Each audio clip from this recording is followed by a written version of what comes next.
오늘의 주요 뉴스입니다. 코로나19 신규 환자가 어제보다 5만 6천여 명 줄어서 33만 명대를 기록했습니다. 사망자는 393명으로 전날보다 줄었지만 여전히 400명 선 가까이 맴돌고 있습니다.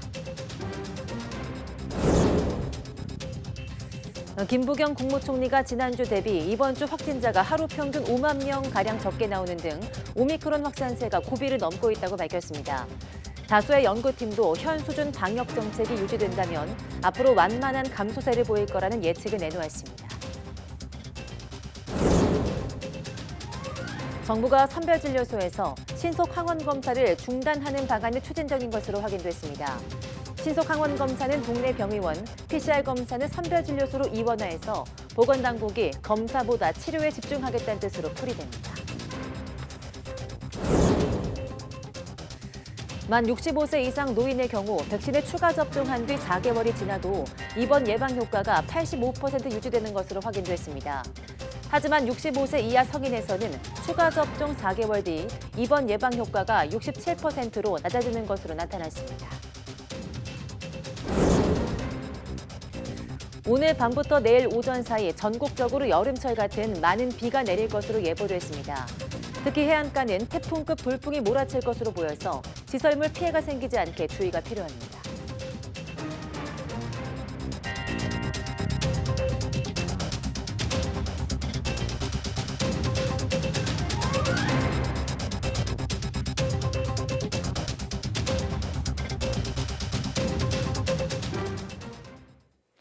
네, 여러분 안녕하십니까? 3월 25일 사이언스 투데이입니다. 코로나19 신규 환자가 33만 명대를 기록한 가운데 연일 400명 안팎의 사망자가 나오고 있습니다. 오늘 0시 기준 확진자는 33만 9,514명으로 전날보다 5만 명 넘게 줄었습니다. 지역 발생은 33만 9,485명, 수도권 52%, 비수도권이 48%입니다. 계속된 확산세에 피해도 잇따르고 있습니다. 하루 새 숨진 환자는 393명으로 연일 400명 안팎을 기록해 누적 14,294명에 달합니다. 위중증 환자는 전날보다 4명 늘어서 1,085명으로 18일째 1,000명대를 이어갔습니다. 네, 이처럼 코로나19 확산세가 계속되고 있는 가운데 재택치료자는 188만 명대로 집계됐습니다. 오늘 0시 기준 재택치료 대상자는 188만 8,775명으로 전날보다 15,000여 명 늘었습니다. 이 가운데 집중관리군도 27만 7천여 명에 이릅니다. 위중증 환자가 18일 연속 1,000명대로 이어지면서 중환자 병상 사정도 여전히 어렵습니다. 전국 중환자 병상 가동률은 전날보다 1%포인트 올라간 65.6%로 집계됐습니다. 수도권 중환자 병상 가동률은 62.4%, 병상수가 적은 비수도권은 73.2%입니다. 김부겸 국무총리는 이번 주 오미크론 확산세가 다소 꺾이면서 고비를 넘고 있는 것으로 판단한다며 코로나19와의 싸움에 끝까지 힘을 모아달라고 말했습니다. 또 최근 사망자와 확진자 급증을 근거로 정부의 방역 노력을 부정적으로 평가하지 말아달라고 부탁했습니다. 김 총리의 코로나19 중대본회의 발언 내용 들어보겠습니다. 2달 넘게 계속되었던 오미크론 확산세가 이번 주 들어서 조금 꺾이는 그런 모습입니다. 지난주에 대비 이번 주에는 평균 약 5만 명가량 적게 확진자가 나오고 있습니다. 확실하게 감소세로 접어든 건지 이건 조금 더 확인이 필요합니다만은 고비를 넘고 있다 하는 그런 판단을 하고 있습니다. 감염 확산의 여파가 2, 3주 후까지 이어진다는 점을 감안하면 위중증과 사망을 줄이기 위한 우리의 노력은 오히려 더 강화되어야 될 시점입니다. 정부는 의료와 방역 대응 태세를 보강하면서 피해 최소화에 집중하겠습니다. 의료 현장에서 중증과 사망 예방 효과가 있는 것으로 확인된 먹는 치료제의 활용을 더 확대해 나가겠습니다. 사회 일각에서 최근 급증한 확진자 수만을 가지고 이제까지 우리 공동체 전체의 방역 노력을 부정적으로 평가하는 경우가 있습니다. 인구 대비해서 확진율과 사망률, 누적 치명률, 그리고 각종 경제 지표 등 객관적이고 종합적으로 판단해 주시길 부탁드립니다. 네, 사회적 거리두기 등 방역 정책이 현 수준으로 유지된다면 국내 코로나19 유행이 앞으로 완만한 감소세를 보일 수 있다는 예측 결과가 나왔습니다. 코로나19 소리 모델링 TF는 다수의 국내 연구팀이 보고서에서 앞으로 확진자 규모가 줄어든다고 전망했다고 밝혔습니다. 이창영 유니스트 수리과학과 교수팀은 최근 일주간 거리두기 정책의 효과를 반영하면 신규 확진자는 오늘 30일 37만 3,741명, 다음 달 6일 35만 2,321명이 될 수 있다고 예상했습니다. 최선화 국가수리과학연구소 산업수학혁신팀 연구원은 국내 지역 발생 확진자 수가 약 2주 뒤인 다음 달 6일 29만 3,754명, 약 한 달 뒤인 다음 달 20일 18만 6,437명이 될 수 있다고 예측했습니다. 이에 대해서 손영래 중앙사고수습본부 사회전략반장은 백브리핑에서 이번 주 상황을 더 분석해 보면 확진자 수가 계속 감소하는지 추이를 볼 수 있을 것이라고 말했습니다. 정부가 지자체와 협의해서 선별진료소에서 신속항원 검사를 중단하는 방안을 추진 중인 것으로 YTN 취재 결과 확인됐습니다. 결국 신속항원 검사는 동네 병의원에서, PCR 검사는 선별진료소에서 하는 방식으로 이원화하고 보건당국 역량을 검사보다는 치료에 집중하는 취지입니다. 이준엽 기자가 취재했습니다. 서울 마포구보건소 선별진료소. 한 달 전과 비교해 신속 항원 검사를 받는 사람이 많이 줄었습니다. 동네 병의원에서도 신속 항원 검사를 하고 양성이 나오면 확진 인정까지 해주다 보니 굳이 선별진료소를 찾을 필요가 없는 겁니다. 보시다시피 이곳 선별진료소는 신속 항원 검사와 PCR 검사 두 가지 줄을 서고 있습니다. 이제는 이 줄이 하나로 줄어들 수 있다는 전망이 나옵니다.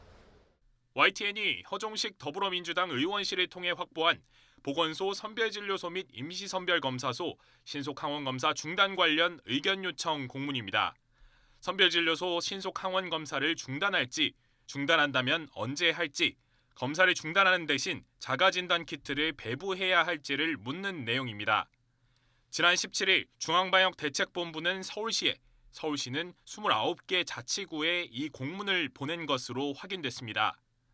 앞서 서울시가 방대본에 이런 방안을 논의할 것을 제안했고 방대본은 구체적인 의견 조회에 나선 겁니다.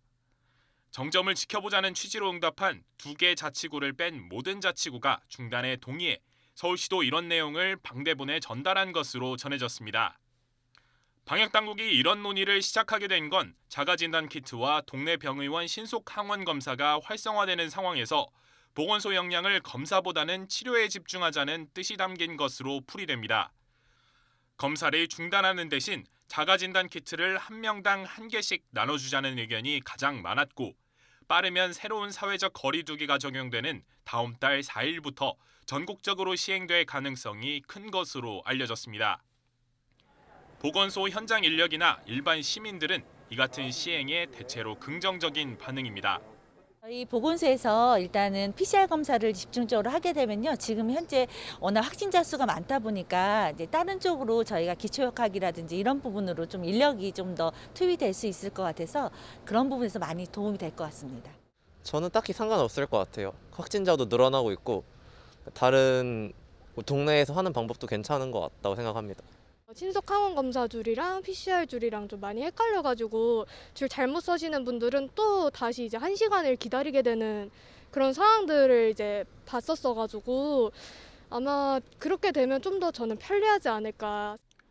신속항원 검사를 맡은 동네 병의원들도 의료 인력 확보가 좀 더 수월해진다는 면에서 검사 체계 이원화에 긍정적인 것으로 전해졌습니다. YTN 이준엽입니다. 방역당국이 현재 동네 병의원에서 신속항원검사 결과로 코로나19 확진을 진단하는 것처럼 대학병원이나 상급 종합병원에도 신속항원검사 진단을 도입하는 방안을 긍정적으로 검토하고 있습니다. 이상원 중앙방역대책본부 역학조사 분석단장은 브리핑에서 대학병원과 상급 종합병원에서 전문가용 신속항원검사 결과로 코로나19 확진 여부를 판정하는 방안에 대해서 신속항원검사는 그 필요성에 따라서 인정될 수 있기 때문에 사용에 문제 없다고 본다고 답했습니다.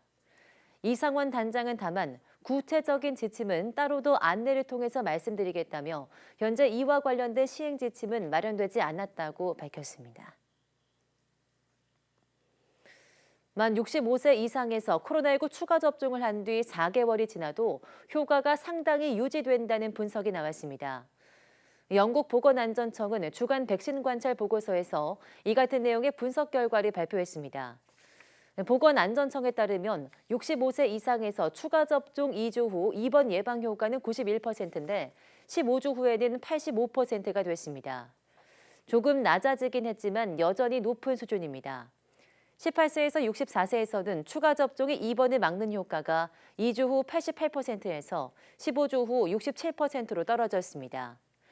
유증상 감염을 막는 효과는 모든 연령대에서 추가 접종 뒤 2주에서 4주 후에는 60에서 75%였다가 15주 후에는 25에서 40%로 급격히 감소했습니다.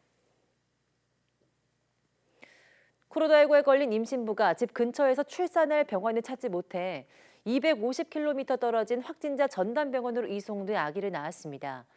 힘겹게 아기와 만난 산모는 다른 확진자들은 자신처럼 마음고생하지 않고 출산할 수 있도록 대책이 마련됐으면 좋겠다고 말했습니다. 이문석 기자입니다. 방역복을 입은 구급대원들이 임신부를 소방 헬기에 태웁니다. 진통이 반복돼 출산이 임박한 상태였습니다. 주변에 코로나19 확진자를 수용할 임산부 병상이 남아있지 않아 충남 아산에서 울산까지 헬기 이동 작전이 펼쳐졌습니다. 250km 하늘을 날아 울산 태화강변에 헬기가 내렸고 거기서 다시 구급차를 타고 확진자 전담 여성병원에 도착했습니다. 음압분만실에선 의료진들이 방역복을 착용하고 출산을 도왔습니다. 일단 아무래도 먼 곳에서 오시다 보니까 불안하기도 하겠는데 일단은 안심시켜드리면서 최대한 산모나 아기들 건강하게 분만할 수 있도록. 많은 이들의 노력 끝에 산모와 아기는 모두 건강한 상태인 것으로 전해졌습니다. 최근 코로나19 감염 확대로 임산부 전담 병상이 모자라 원정 출산을 가는 경우가 적지 않게 발생하고 있습니다. 지난 8일 경기도 지역 확진자가 헬기를 타고 전북까지 가서 출산했는가 하면 39주 만삭 여성이 구급차를 타고 130km 떨어진 충남 홍성에서 아기를 낳기도 했습니다. 누적 확진자 1000만 명 시대, 산모는 구급대원들과 의료진에게 감사 인사를 전하면서 만삭 확진자가 마음 편히 아이를 낳을 수 있게 대책을 세워달라고 정부에 요청했습니다. 코로나 상황 때문에 아이를 받아줄 수 있는 병원이 몇 개 없다라는 그 불안감 때문에 지금 모든 산모들이 다 공생을 하고. YTN 이문석입니다. 네, 독일의 코로나19 신규 확진자가 처음으로 30만 명을 넘어서면서 사상 최다치를 경신했습니다. 독일 보건당국은 현지 시간 24일 기준 신규 확진자 수가 31만 8천여 명으로 사상 최다를 기록했다고 밝혔습니다. 하루 사망자도 300명에 이릅니다. 이처럼 신규 확진자가 폭증하면서 병원과 학교 등에서 인력 부족을 호소하는 등 타격이 본격화하고 있습니다. 올라프 숄츠 독일 총리는 오미크론보다 위험한 변이 바이러스가 가을에 확산돼 다시 독일을 마비시키는 일이 없도록 백신 접종 의무화가 필요하다고 호소했습니다.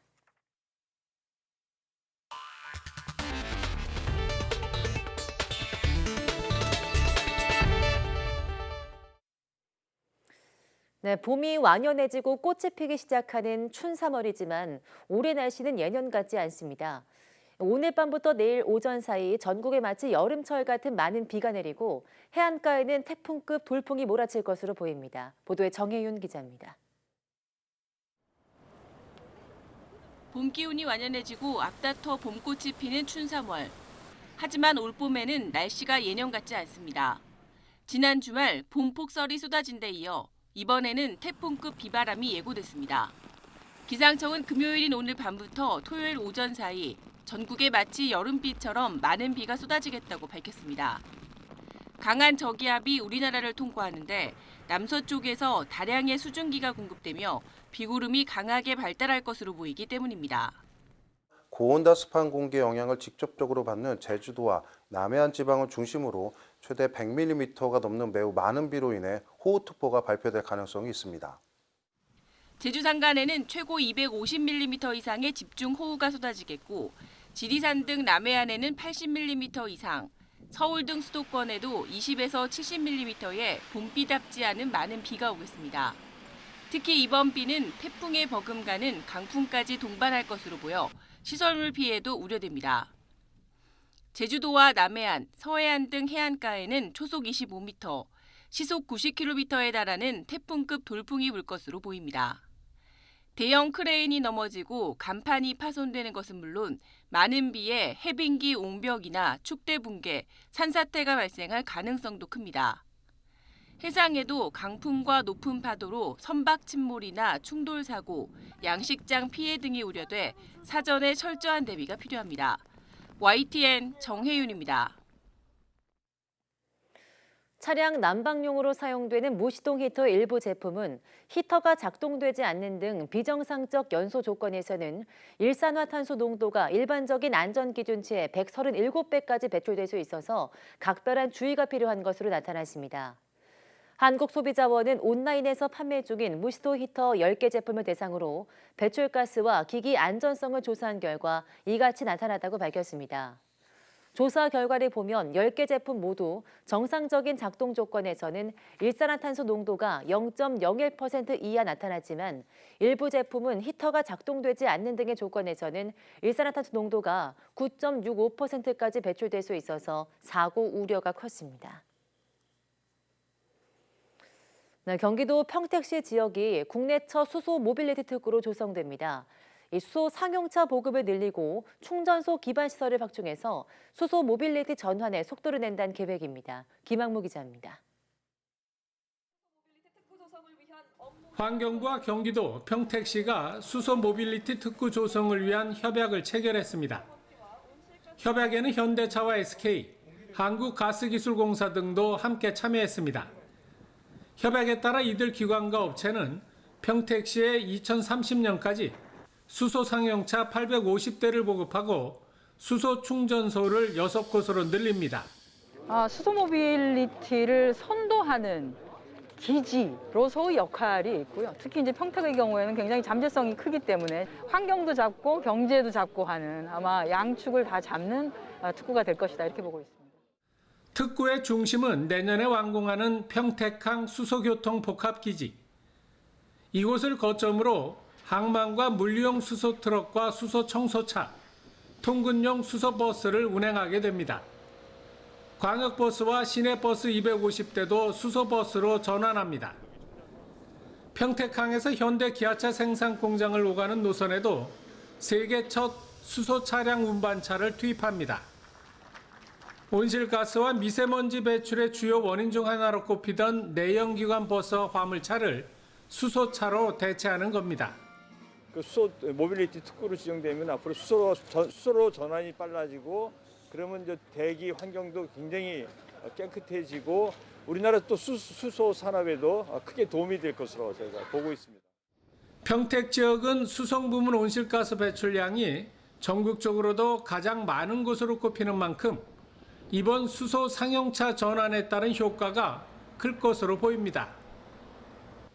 YTN 김학무입니다. 대통령직 인수위원회가 산업통상자원부를 상대로 신한울 3, 4호기 건설 재개와 원전 생태계 복원에 속도를 내라고 요구했습니다.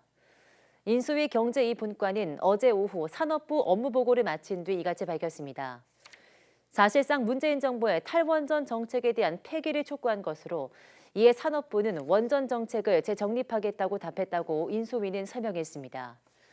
통상기능과 관련해 산업부는 외교부와의 신경전을 염두에 둔 듯 최근 우크라이나 사태 등 산업자원 안보 위기에 대응한 통상 전략을 보고했습니다.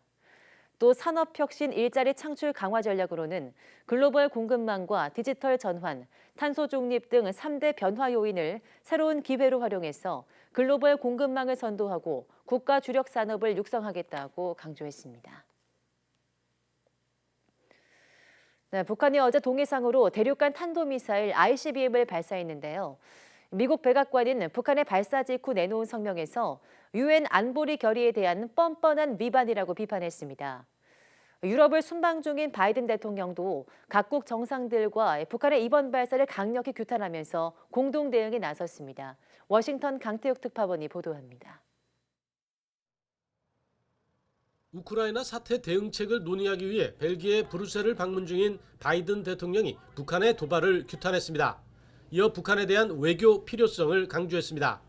또 북한의 책임을 묻기 위해 동맹들과 계속해서 함께 협력하기로 했다고 밝혔습니다. 백악관은 이번 발사가 유엔 안보리 결의에 대한 뻔뻔한 위반이라고 비난했습니다. 국무부도 이를 확인하면서 북한의 이웃 국가들과 지역에 가해지는 위협이라고 규정했습니다. 그러면서 북한에 더 이상의 도발을 자제하고 지속적이고 실질적인 대화를 하도록 촉구했습니다. 미국의 입장은 대북 제재로 대응하고 외교적 대화로 협상하겠다는 대북 정책 그대로를 유지하는 것으로 보입니다. 일단 유럽 국가들과 함께 책임을 물으려는 조처에는 나섰습니다. 유엔 안보리에 공개 회의 소집을 요구한 겁니다. 유엔도 이번 북한의 도발에 대해 강력히 규탄하면서 안보리 결의 위반이라고 확인했습니다. This is another breach of the DPRK's announced moratorium from 2018 on launches of this nature and a clear violation of Security Council resolutions. 변수는 중국과 러시아입니다. 두 나라는 앞선 탄도미사일 발사 때 북한 제재와 관련해 부정적인 태도로 일관했기 때문입니다. 다만 2017년 안보리 결의가 채택된 경우처럼 이번에는 전략적 도발인 ICBM이어서 상황이 다를 수 있습니다. 그렇더라도 우크라이나 사태를 두고 미국과 러시아 간 갈등이 극심한 상태여서 북한에 대한 추가 제재에 이르기까지는 쉽지 않다는 관측이 나오고 있습니다. 워싱턴에서 YTN 강태욱입니다. 네, 러시아의 우크라이나 침공 사태가 장기화하면서 이들 국가와 거래를 해온 국내 중소기업이 직격탄을 맞고 있습니다. 특히 하루아침에 사실상 돈을 떼게 된 것이나 마찬가지여서 어떻게 대처해야 할지 막막한 상황입니다. 현장의 목소리를 김상우 기자가 보도합니다. 러시아 캄차카 반도에서 지난 2020년부터 한국 기업이 건설 중인 호텔입니다. 내년 완공 예정인데 러시아의 우크라이나 침공 사태로 관련 대금 수십억 달러를 제때 받지 못할 가능성이 커지면서 회사 측은 대책 마련에 고민이 깊어가고 있습니다. 현지 파견된 한국인 기술자 등 직원 30여 명은 물론 우즈베키스탄 등에서 온 제3국 인력에 현지 생계비나 다름없는 인건비 지급도 걱정이지만 공사 자체를 중단할 수도 없어 이러지도 저러지도 못하고 있습니다. 푸틴 제재 때문에 입금이 안 된다고 하고 있는 상황이고 저희가 문제점은 이제 항공도 막히고 배도 막히고 협력사와 실력 한계가 있기 때문에 공사를 중지할 수는 없습니다. CCTV 등 영상 보안 시스템을 만들어 수출하는 이 회사도 사정은 비슷합니다. 전체 매출의 러시아 수출 비중이 절대적인데 국제사회의 대로 수출 제재로 수출 대금 회수는 물론 수출을 위해 보낸 화물이 러시아에 들어가지 못하고 벨기에에 묶여 있습니다. 여기에다가 앞으로 대로 수출을 어떻게 해야 될지도 고민입니다. 그래서 저희는 그 두려움이 있는 거예요. 자재를 준비를 해야 되냐 말아야 되냐, 오다를 받아야 되냐 말아야 되냐, 3개월 뒤가 어떻게 될까. 러시아의 우크라이나 침공 사태가 장기화하면서 이들 양국과 벨라루스로 수출하는 중소기업의 75%가 피해를 입은 것으로 조사됐습니다. 대금 결제 차질이 46%로 가장 많았고 그 다음은 물류애로 수출 계약 중단 등의 순이었습니다. 기선적된 제품에 대한 대금 회수가 거의 불가능한 상태에 있다. 이렇게 이거는 과거에 관한 문제고 지금 현재에 관한 문제는 이제 선적을 준비하기 위해서 이제 준비된 물품들이 있는데 이제 그거에 대한 처리 방안들. 이제 예를 들어 뭐 이런 것들이 쌓이게 되면 어쨌거나 그게 불용재고로. 정부는 피해 기업에 경영 자금을 저리로 긴급 지원하고 대체 수출처 발굴 지원에 나섰지만 기업들의 고통은 당분간 계속될 것으로 보입니다. YTN 김상호입니다. 네, 우크라이나 위기의 책임이 러시아에 있음을 명시한 유엔 총회 결의안이 또 채택됐습니다. 유엔은 현재 시간 24일 미국 뉴욕 유엔 본부에서 긴급 특별 총회를 열고 우크라이나 인도주의 위기에 관한 결의안을 찬성 140표, 반대 5표, 기권 38표로 채택했습니다. 한국은 서방 국가들과 함께 찬성 대열에 동참한 반면 북한은 지난 2일 철군 요구 결의안 때와 마찬가지로 반대표를 행사했습니다. 러시아와 북한 외 벨라루스, 시리아, 에리트레아가 반대했고 기권한 국가 중에는 중국이 포함됐습니다. 우크라이나가 직접 발의한 이번 결의안은 우크라이나를 겨냥한 러시아 적대 행위로 인한 심각한 인도주의적 결과를 개탄한다고 명시했습니다.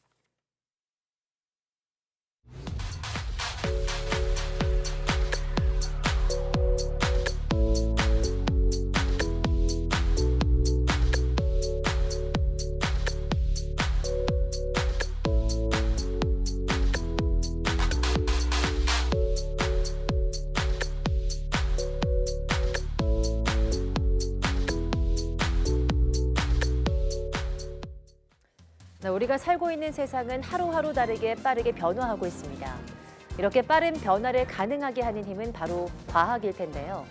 오늘 오후 사이언스데이 궁금한 이야기에서는 인류 문명을 다른 차원으로 업그레이드시킨 3대 발견을 꼽아봤습니다. 많은 시청 바랍니다. 함께해 주신 여러분 고맙습니다.